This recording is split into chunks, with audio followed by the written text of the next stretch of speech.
So today we're working on a 2003 Chevy Malibu. Gonna go ahead and change out the thermostat. So we're gonna go ahead and show you what you're gonna need, what you're gonna need to take off. It's kind of a pain in the butt. We'll go ahead and show you what I've already got done here. I probably should have made a video about this earlier, but it was kind of a last minute decision to do this. I went ahead and scoured the internet over some things, and I'm gonna show you and teach you some things that you don't have to do in order to get this off. A lot of currently mechanics out there on the web are telling people to take off the whole intake. Now, if there was no other choice, I would do that, but there is another option, and it's a lot easier. It is a little nerve-wracking at first when you see this, so I'm gonna go ahead and show you. I believe this is a 3.4, no, 3.1 V6 front wheel drive.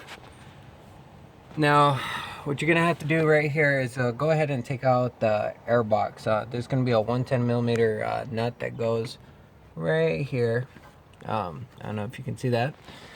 And then there's gonna be two Phillips head screws to take out of the top of the air box that you're gonna have to go ahead and get out. What you're also gonna have to do is remove the upper radiator hose right here. The reason for that is because you want to be able to freely move this. You're also going to remove the inlet hose from the reservoir right here at the end of this. You're going to go ahead and remove it from the reservoir. You're also, don't worry about this down here, this fitting here. It's a pain in the butt. It's rusted into place. I was going to go ahead and take it off, but I risked the chance of tearing out the tubing, so I'm going to go ahead and just leave it. Alright, I'm sniffling here because it's really windy. There's a lot of dust, and allergies are kicking my butt. Anywho, so once you got that off, you're going to take out all the intake ducting that goes right here. You're going to go ahead and remove the mass airflow sensor, the air temperature sensor plug. You're going to have two plugs that you're going to have to undo, and just put them up here out of the way. Not a big deal, just set them right over there. Now this is where the tricky part comes in. Okay, the thermostat on this is located directly behind the exhaust manifolds, and I don't know what was Chevy's reasoning behind this. They could have ran the exhaust from the front, under, and behind, but instead they chose to wrap the exhaust around the side of the engine. And this is the one thing that kind of bugs me about this. They wrapped it right in front of the thermostat housing, or right next to your cooling lines. Now the problem with this that I see, and I've kind of, I've had to deal with this a couple times. These 3.1s and 3.4s are prone to blowing head gaskets. And the reason for that is they're aluminum heads. It's aluminum block. It's not as strong as people think when it comes to heat. Now, why I see this as a fault in the car is because you're overheating the hose and the thermostat and the housing, which can cause warping. It could cause a early hose failure. You get that amount of heat, hot, cold, hot, cold, hot, cold, and you're talking about an excessive amount of heat to the radiator hose that usually it doesn't have to deal with. Now there are heat shields on here, but in all reality it's not enough. They're just two pieces of aluminum. It's just aluminum slid on top of another piece of aluminum, and that's supposed to be good enough. Well, if you ever took a infrared thermometer to this and actually read how hot the exhaust manifold gets, you're talking anywhere from 1,000 to 1,200 degrees easy. And I see that as a bad thing, because even though it does have a heat shield, that's not going to stop all that heat transfer. And it's also right there where rubber gaskets can fail, stuff like that. So I just don't see the reasoning behind this. But that aside, what you're going to need to get this done, you can actually do this with the small socket set. I'm going to been using this one right here. It's a Harbor Freight set, nothing special. It's going to be a 13 millimeter socket on a swivel. You're going to need a 6-inch extension. I'm going to show you right here. Okay. All this tubing, it's going to stay right there. What you're going to want to remove is this rubber line that goes right here. It's just, I put it up out of the way just so it's not there, so I can get a wrench in here. There's one 13 millimeter bolt at the bottom, and then there's one 13 millimeter bolt. I don't know if you can see the one back here. Right there. And the thing about that is the top one you can get with the ratchet and the socket. The little 6-inch extension, you can even use a 6-inch and like a 1-inch extension just to give you a little extra reach.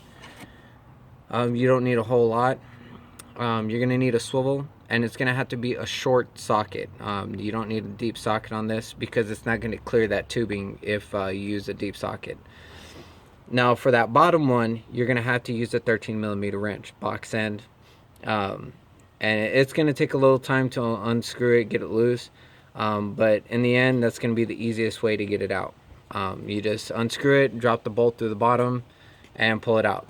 Now there is a significant amount of room here that you can reach up under. It's not really that hard to do. I'm gonna go ahead and take out the thermostat, and that's pretty much how simple that is. Now the reason I'm replacing this thermostat is not necessarily because it failed, because technically the thermostat itself didn't fail. What failed is the gasket around it. We started having a really bad leak over here on top of the transmission and top of the valley for the engine, and radiator fluid was getting everywhere. It wasn't really prominent. You couldn't really hear it leaking out. Like there was no steam blowing out or anything, but there was a puddle on top, and this is going to be one of the reasons. Second reason is probably because there's a tube right here. I'm going to see if I can show you guys. There's a tube right here. It's a heater bypass line. No, a heater core bypass. And what that does is, in most cars you won't get any type of warm air out of your vehicle until the engine's at running temperature or operating temperature, because the thermostat hasn't opened. And the reason for that is, you know, your thermostat usually set around 175 to anywhere to 185, 200, depending on the type of thermostat you get. There's different options. And what it does is, on a lot of vehicles, there's no bypass. So you don't get hot water into your heater core lines until that thermostat actually opens up. Now, Chevy, Ford, and some Dodges do it where they actually bypass it. On Chevy, it's usually on the water pump, on trucks at least, where they'll bypass it and you'll have a tube coming out and it goes directly into the heater core lines. Well, the reason for that is just so you get warm air into the vehicle quicker than you would if you had to wait for the thermostat to open. Because in winter, it can take anywhere from 15 to 30 minutes just for your vehicle to actually hit operating temperature. And even though your engine temperature isn't at, you know, its maximum operating where it's supposed to be, you'll still get warm air into the vehicle. If your vehicle stays at, you know, 100 degrees, that's still warmer than it is outside at like 30 degrees, 32 degrees, whatever, how cold it gets in your area. So just a regular box end 13 millimeter wrench, a 10 millimeter socket, a 13 millimeter socket, a flathead screwdriver for all the little screws you have to take off for the air box, and the hose clamps for the inlet here, and that's pretty much it. I'm going to show you something real quick because I just noticed it right now. I'm actually on the level here to see it. If you look in here, all this right there, that needs to be cleaned up, and the reason for that is it's going to cause idling issues. This could cause gas mileage issues too. A lot of the times the reason that happens is back pressure from the BCV valve is actually not filtering out correctly, so you get crankcase pressure coming through that has oil in it, and it just comes into the inlet. That, and you also get, you know, smoke from other vehicles. Weather conditions outside can cause that. So we're gonna go ahead and put a new thermostat in there. It does come with its own gasket. Give me a second here. This is the new thermostat. In order to test these, so I'll do a little video on that. I'm pretty sure there's already plenty of videos on there. You could do this one or two ways. You can go direct heat with like a heat gun, or you can actually just heat a pot of water and get it to boil on the stove, and actually just put the thermostat in the water. And when you put it in the water, this should automatically open up. You should start seeing it move some. It's not going to move a great bunch, but it will move some. And as it cools down, it closes. So that's one way to test the thermostat. I'm going to go ahead and put this back together, and I'm going to show you the finished product of this. So just remember, in order to take this off, you got to remove this. There's going to be a 10 millimeter bolt right here. This is the bolt. That's just to hold this bracket in place for these. Technically, I could have just unplugged these and done all that. Just, you know, take them out the clip, but it was going to be more work than it's worth. This sits down in this clip here that holds onto there, and all you do is just pull that up. No big deal. The PCV valve, just unhook it and pull it right there, because when you're lifting this up, that kind of gets in the way. Don't worry about disconnecting this. You're going to either bend it or break it, so don't worry about it. And to get this out, what you're going to want to do is when you're pulling up on this, push down. Don't pull up. You're going to lift up. You're going to lift up right here, but you're going to want the head to go down, because there's not actually enough room to actually pull it straight back. The thermostat itself catches on the housing. So what you're going to want to do is kind of jiggle it down, left to right, down, and pull back. You're not going to want to pull up. There's not enough room in it to pull up. If there was, I would have got it done a while ago. So go ahead and just make sure that goes down.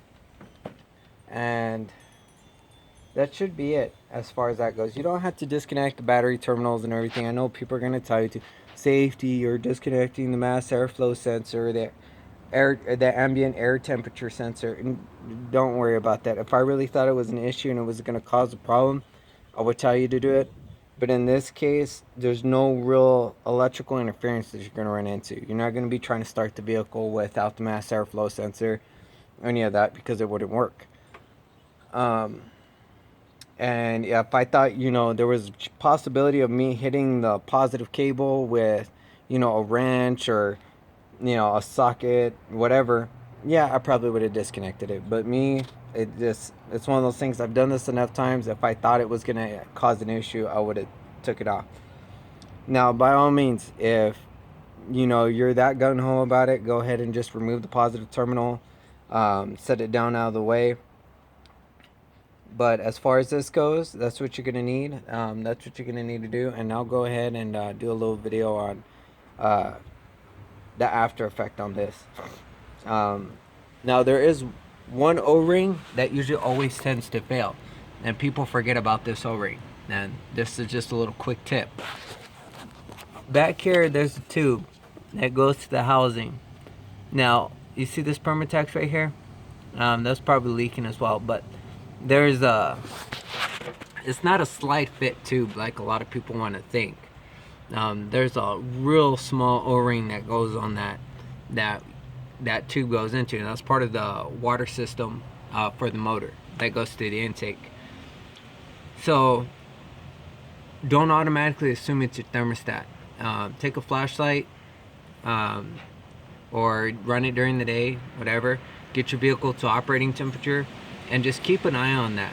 If you have a leak, because it's so close to the thermostat that you may think that your thermostat's bad when it's actually that. So go ahead and just, you know, keep an eye on that. Other than that, if you guys have any questions, comments, concerns, just go ahead and drop me a line. If you like this video, go ahead and like it, and go ahead and subscribe to my channel. I should be dropping new videos every week, depending on how the work goes. This is kind of just, you know, day by day right now. So go ahead and drop me a like and let me know what you guys think of the video. Appreciate it.